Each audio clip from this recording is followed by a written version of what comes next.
Ito ang market ng Hong Kong. Ito ang buhay ni Mamu. Isang tinatawag na kunyang dito sa Hong Kong, guys. Katulong is kunyang. Yan ang tawag dito sa Hong Kong. Ito ang araw-araw ng aking ginagawa sa buhay ko. Kasi ang mga employer ko ay ayaw nila ng mabilihan ng marami. Gusto nyo daw nila fresh araw-araw ang aking bibilhin. Tingnan nyo, guys. Very tidy ang mga paninda nila. Ito mga gulay.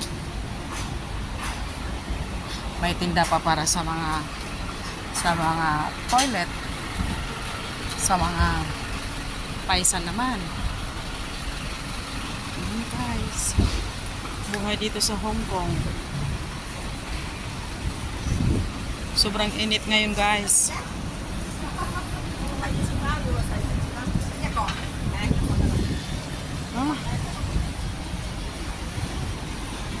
Yan ang mga karne.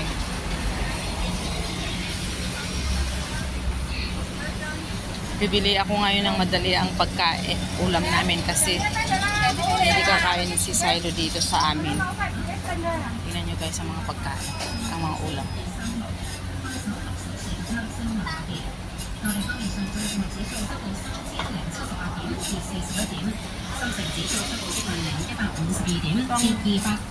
Market Hong Kong.